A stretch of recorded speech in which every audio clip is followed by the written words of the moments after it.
Kia ora and welcome to Business Your Way, a podcast where I take you behind the scenes and look at the strategies, systems and support needed to grow and scale an online service business. One that not only supports you and your family financially, but one that gives you the freedom to live the life of your dreams. I'm taking the many lessons learnt over the last 2 decades of running my own business and working with hundreds of clients to bring you what's working now conversations. I'm pulling back the curtain to bring you real stories from real people, including myself. We're going to talk about everything from how to get clarity on your vision, creating systems so you can automate and delegate, how to hire a kick-ass team that creates raving, returning and referring clients. We're even going to talk about how to kick those limiting beliefs to the curb so that you can flourish in your business. I'm your host, Sandra Julian, an Indigenous mama of 3, fashion-loving sewist and business strategist. Each week, I want to help you dream big, plan well, and do the work to grow and scale your business your way. Kia ora friend, welcome to episode 102. Now today you're going to have to forgive me because I'm feeling a little bit all clogged up and probably sound a little sniffly. Weird thing is, I feel fine, just, a little bit of a runny nose, but I think I sound worse than I actually am. But because I'm committed to the consistency of publishing this podcast, I'm doing it anyway. So thanks for joining me here today. And I have been reflecting on the recent conversations that I've had with clients and potential clients. And the one thing that is consistently coming up over and over and over in different ways and different shapes, and I don't even know how to describe this, but it's the one thing that underlines every conversation, and yet the conversations are extremely different. So I've just been sitting here before hitting record thinking, what am I seeing? What are the trends? What is this conversation? Because I've had lots of conversations lately with clients, potential clients, other business people. And the one common thread that I am seeing underneath it all is money. So today on the podcast, let's talk money. When you feel like you are working your butt off, but the financial rewards from all of that work, they don't feel as though they are matching your effort. So the financial rewards that you are getting, they seem to fall short of all of the effort that you are putting in, which leaves you wondering, gosh, is this all worth it? And I'm sure that every business owner has been at this point. And the business owners that I've been talking to, some of them are very early on in their business journey, so they don't know what they don't know yet, and they're still trying to work out the balance of the pricing, the packaging. What does that all look like? How are they tracking it? What do they know? What do they think they know? But do they have hard data? Like when you're very early on your journey, those are all things that you need to dive into.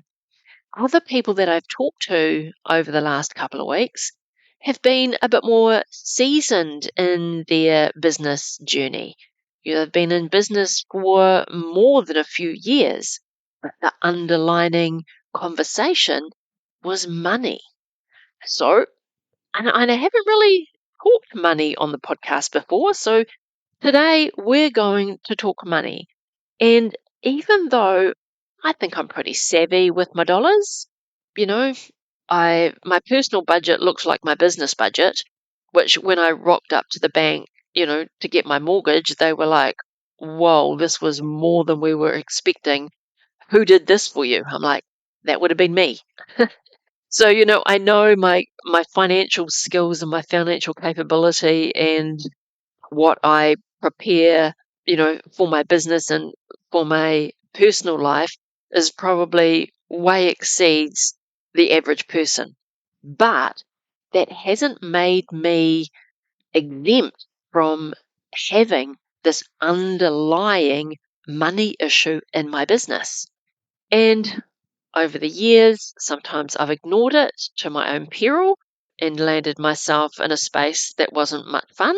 And then at other times, I've been super diligent and, yeah, like above and beyond, I would say, around my financial position. So it doesn't really matter how financially savvy you are at your business.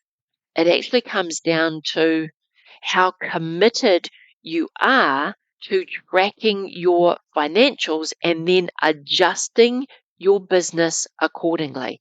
Coming back to what is the data telling us in our business that gives us the indication of what we need to do in order to feel like the financial rewards match the effort that we are putting into our business.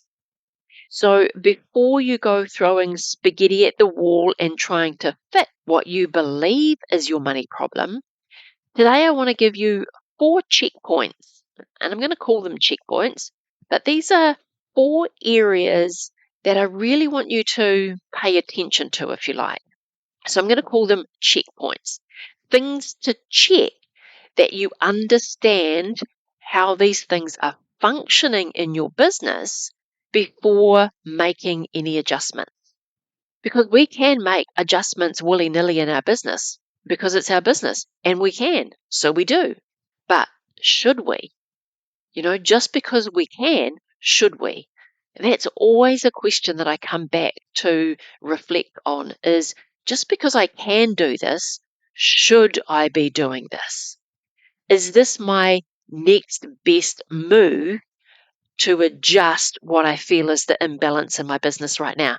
And that imbalance, 99% of the time, will be financial. Not always, but mostly. And definitely the conversations that I've been having lately have all had this underlying money issue. So point number 1 that I want you to check on before you adjust anything is, do you have the right business model? Is the way that you're serving your clients the best model for the kind of service that you're delivering and the way that you want to work? I just had a conversation with, a potential client, and we were just talking about, she knows something needs to change, but she's not sure what.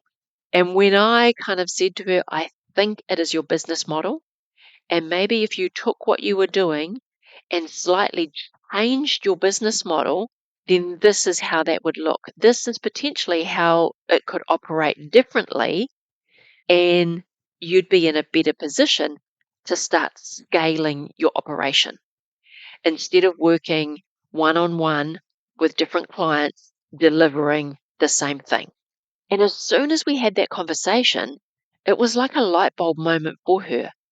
Nothing else needed to change, just her business model, the way that she was serving her clients. And she goes, "You're so right. Like, I can see it now." But she couldn't see it before. It was this conversation with a fresh set of eyes with someone that she could just go, this is how I'm feeling, this is what I'm seeing, this is what's going on at the moment. It is definitely not demand.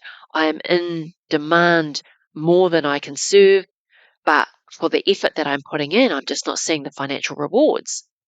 And as soon as we talked about switching up that business model, all of a sudden, things looked really different. So that is checkpoint number 1. I want you to check that you've got the right business model in place, which is the way that you want to work, and it will serve your clients. There is more than one way to skin a cat, if you like. I hate that saying, but it gets to my point is there's more than one way to do things, and which is why this podcast is called Business Your Way, because there is more than one way that you can do something, and the way that works is the way that works for you, what works for your neighbor is not necessarily going to work for you.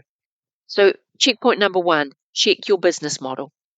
Checkpoint number 2 is, do you know how much time that you spend delivering on client work versus admin time? Another way to look at this is, how much client contact time do you have versus non-client contact time? And we want to know how that balances out in your business. For most service providers, when you are a small, 2 to 3 person team, you as the founder, you are probably spending about 80% of your time doing client work. The other 20% is like doing the admin work, keeping the business going, doing your marketing, doing your sales. You've probably got about 80% chargeable time. And I am really generalizing here. So don't take this as gospel, because your business could look slightly different to that, depending on the type of services that you're delivering it and how you're delivering it, what your business model looks like. But get really clear of the number of hours that you work in a week. So if you work a 30-hour week, how many of those hours is doing client work and how many hours is non-client work? And really understand what that ratio looks like. Because if you are doing less than 80%, so if you're only doing 50% client contact work, you are only charging for that client contact on an hourly rate, then yes, you are probably working way too many hours and feeling underpaid. But that doesn't mean that it is a price issue. It just means that you have to be super aware of what is your percentage of your time where it's client contact, client delivery, and admin. And this is one area that I'm currently getting one of my clients to audit. Like, I'm getting her to really audit her time, because she feels as though she's working a 40-hour week.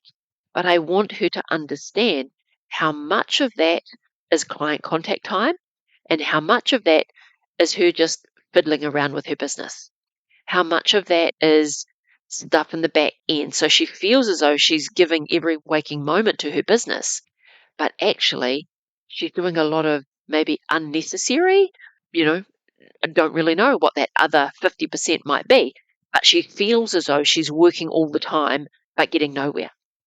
So checkpoint number 2 is understanding your ratio of client contact time and non-client contact time. Once you understand what that looks like, that can help inform your positioning and your pricing and how that goes out into the world. So that's checkpoint number 2. Moving on to checkpoint number 3 is, do you know if you need more money or more clients? Sometimes you feel as though you need more money, but in actual fact, you actually need more clients. It's just that you're not working with enough clients to generate the money that you need.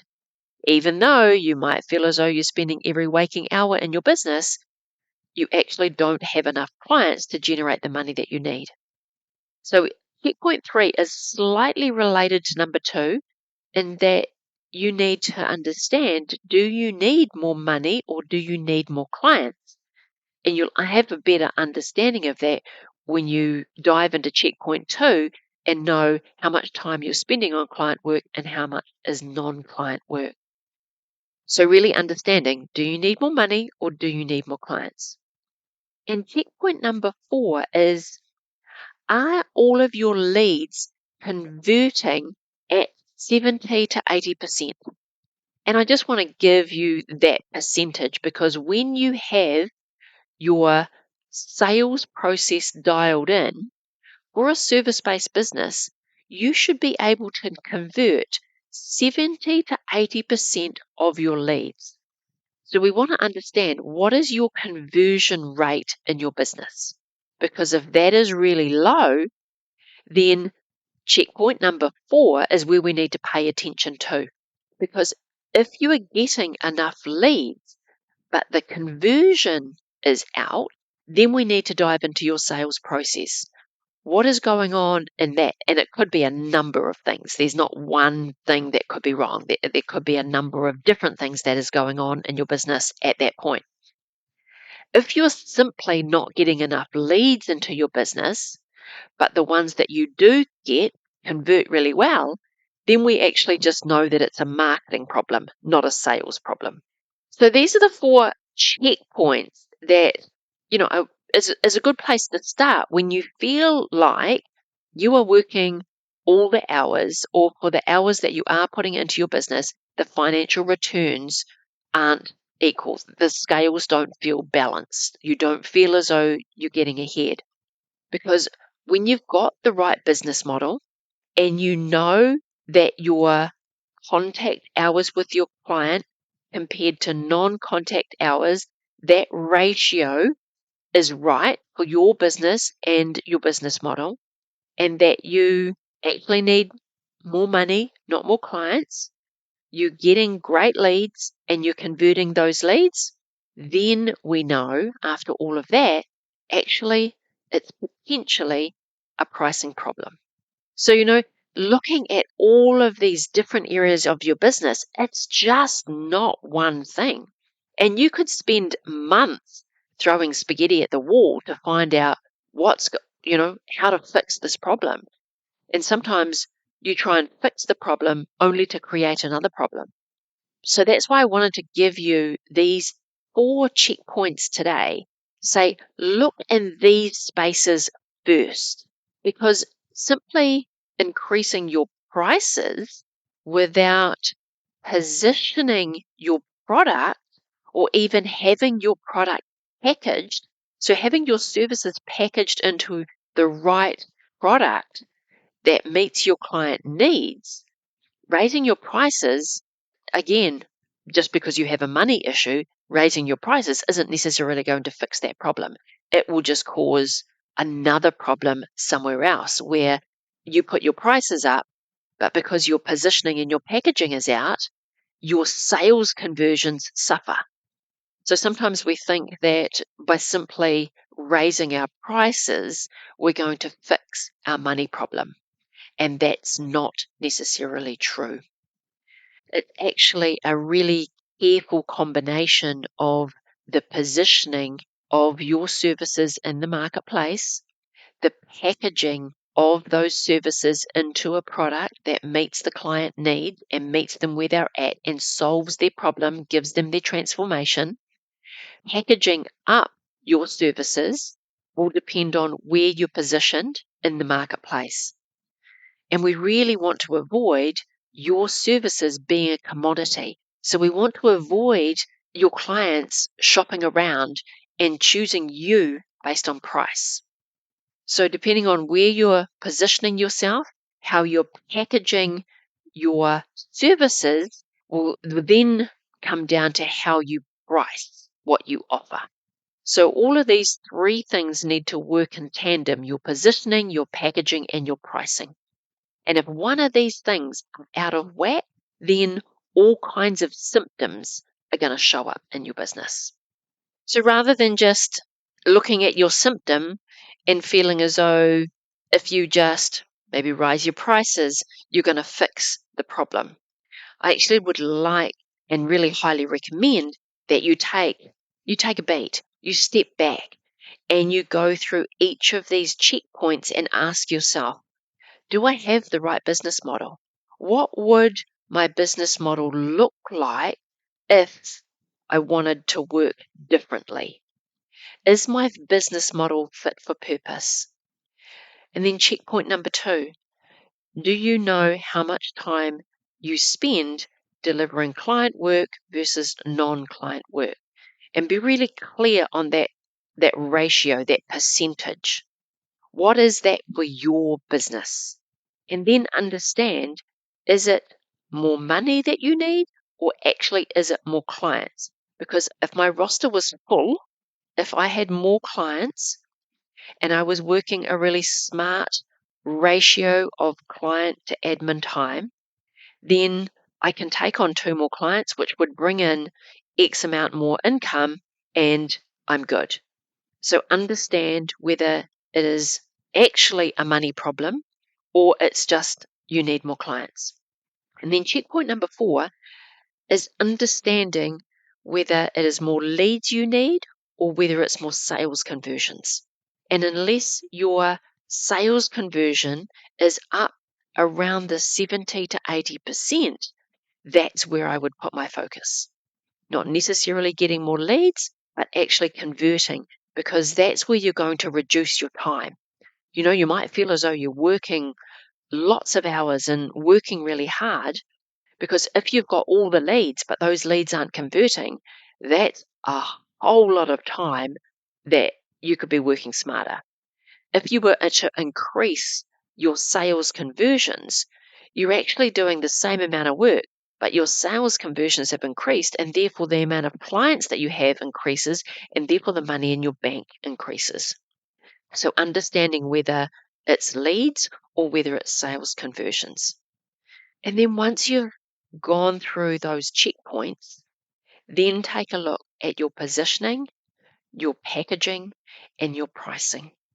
And if you're still like, I'm not sure, I just don't know where to go, I've got a one-off coaching session with me. It's called a business clarity session. You can book this session into my calendar and we'll spend 60 minutes on the phone and we'll really get to know what you need to do in order to build the data so that you can move away from feeling like you are spending all your waking hours in your business. The financial return on that time is really lacking. And you're not alone if that's how you're feeling. And you might feel like this more than once in your business.